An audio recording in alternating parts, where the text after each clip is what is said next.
জীবনের শেষ সময়ে আমি আমার ভাইয়ের মৃত্যু আমার কোলে হয়েছে। আমার ভাইয়ের শেষ গোসল আমি নিজে করিয়েছি। আমার ভাইয়ের কবর আমি খুলেছি। আমার ভাইয়ের জানাজা আমি করবো। আমার ভাই জীবনের শেষ সময় এসে তার বাম পায়ে লাঠির আঘাত আছে, আপনারা এখনো দেখতে পারেন, আমি চাইলে দেখাতে পারবো। তার ডান পায়ে 4টি বড় বড় ইটের আঘাত আছে। আমাকে বলছে মাত্র ছোট্ট আমার পায়ের মোটা গুলো তো পড়াই দিবি। আমার কর্মীরা যদি আঘাত দেখে তারা সেন্টিমেন্টাল হয়ে যাবে, তারা আরো অপারেট করে না করে। এর নাম নুরুজ্জামান বাদল। এর নাম নুরুজ্জামান বাদল। আজকে এই মাঠে আমি আপনাদের সকলের উদ্দেশ্যে একটা দাবি করব। এই দাবিটা হলো, আমরা শ্রীমতী ঝিনাইগাতীর মাটিতে হোক বিএনপি করে, হোক আমলিগ করে, হোক জাতীয় বাড়ি করে, হোক জামাত ইসলাম করে, হোক চরমুনাই করে, আমাদের রাজনৈতিক মতাদর্শ থাকতে পারে, কিন্তু আমরা একজন আরেকজনের উপরে আঘাত করব না। আমি বাংলাদেশ জাতীয়বাদী দলের জনাব মাহমুদুল্লাহ রুবেল ভাই আছেন। আরেকটা কথা বলি, আমি যখন গাড়িতে উঠাই বাড়ি থেকে রাত 12টা 5 বাজে, শুধু বলছে দ্রুত কর আমাকে অক্সিজেন দে।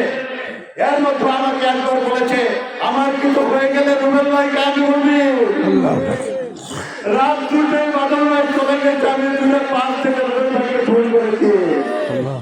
অসংখ্যবার ফোন করার পরে ভিজিট করে আনকোয়ার নামার কারণে। কি বুকে বাংলাদেশ আর হাতে বিদেশি? এই যে হোয়াইট প্লাস প্রো সেনসিটিভ স্কয়ারের। এরপরে রুবেল ভাইয়ের সাথে আমার কথা হয়েছে। বাদল ভাই রুবেল ভাইকে কত ভালোবাসতেন তার প্রমাণ দেখেন। এই বাদল ভাইয়ের নাচ সামনে রেখে আজকে রুবেল ভাইয়ের কাছে আমার দাবি, আমার শ্রীমতী ঝিনাইগাতীর মাটিতে আর যেন একটি হাঙ্গামা না হয় কথা দিয়ে যাবে। আপনারা কি আমার সাথে একবার আছেন? আমরা একে রাজনীতি করতেই পারি ভাই। 20 বছর পরে রুবেল ভাই থাকবে না, আমিও থাকবো না, আমরা কেউ থাকবো না। আজকে রুবেল ভাইকে আমি জোর করে আমার কাছে রেখেছি। কথা বলে চলে যেতে চাইছিল, আমি এক অভিভাবক হারিয়েছি। আপনাদেরকে সাক্ষী রাখে বলছি, উনি আমার আরেক অভিভাবক, উনি আমার আরেক ভাই। আমরা অন্য রাজনীতি করে তাই কি হয়েছে? আমাদের মতের পার্থক্য থাকতে পারে, আমাদের রক্তটাই এক। রুবেল ভাই আজকে এখানে কথা দিয়ে যাবেন, শ্রীমতী ঝিনাইগাতীতে আর কোনো হাঙ্গামা আমরা করবো না। আমরা পাঁচযুক্ত করবো, আমরা মুখে মুখে কথা বলবো, কিন্তু কেউ কাউকে আঘাত করবো না। আমি আজকে রুবেল ভাইয়ের ধানের শীষ মার্কা আপনাদের সাথে রেখে রুবেল ভাইকে তুলে দিয়ে গেলাম। রুবেল ভাই যদি ধানের শীষ মার্কার প্রার্থী হয়ে আপনাদের সহযোগিতায় সংসদে যায়, আমরা সকলে কাঁধে কাঁধ মিলে তার সাথে কাজ করবো, রাজি কিনা? আর নুরুজ্জামান বাদল ভাইয়ের রক্তাক্ত দাড়িপাল্লাটা আপনাদের হাতে আমি তুলে দিয়ে গেলাম। এই দাড়িপাল্লার প্রতিক্রিয়া যে আনবে সেই হবে নুরুজ্জামান বাদল। তার পক্ষে আপনারা কাজ করবেন। আমরা যদি একটা ভোট পাই একটাই দিব, রুবেল ভাই একটা পালে একটাই দিবে। আমরা 10,000 পালে 10,000 নিব, রুবেল ভাই 10,000 পালে 10,000 নিব। আজকের ভোট থেকে আর কোনো হাঙ্গামা হবে না, ভাই কথা দিয়েছেন। ভাই যে কথা দিয়েছেন একটা হাত অবশ্যই কথা দিলাম। আমরা কাছের ভাই ছিলাম। এই জীবনে প্রথম এরকম একটা দুর্ঘটনা ঘটছে। আমরা যদি আরেকটু সচেতন হইতাম এই দুর্ঘটনা ঘটতো না। আর কোনদিন এই শ্রীমতী ঝিনাইগাতীর মাটিতে ইনশাআল্লাহ কোনো দুর্ঘটনা ঘটবে না।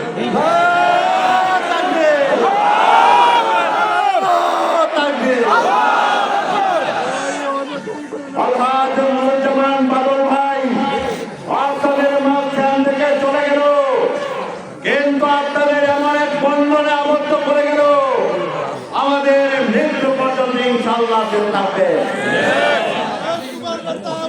জানাজার সময় হয়ে গেছে। সবশেষে আমি বলবো, আমার কোনো অভিভাবক নাই, আমার অভিভাবক আল্লাহ নিজে। আমার ঘরে 101 বছরের মা আছে। আমরা দুই ভাই মিলে লেখাপড়া করেছি। আজকে থেকে মাকে আমি একটা দেখবো পাবেন হয়ে আর যাবে না। আপনারা আমার মার জন্য দোয়া করবেন, আমার মাকে যেন আল্লাহ ইমানের সাথে মৃত্যু দেন। তার বিবাহের জন্য দোয়া করবেন, তিনি যেন এই আল্লাহ যেন তাকে শোক সয়লাভ করে দিতেন। তার একমাত্র সন্তান ক্লাস 9-এ পড়ে, সন্তানটার অভিভাবক যেন আল্লাহ নিজে হয়ে যায়, আমাদের অভিভাবক যেন আল্লাহ নিজে হয়ে যায়।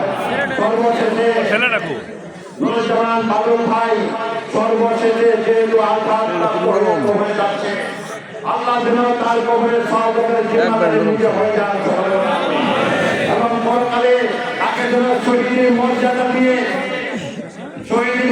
দিয়ে তাকে জান্নাতে দাখিল করেন।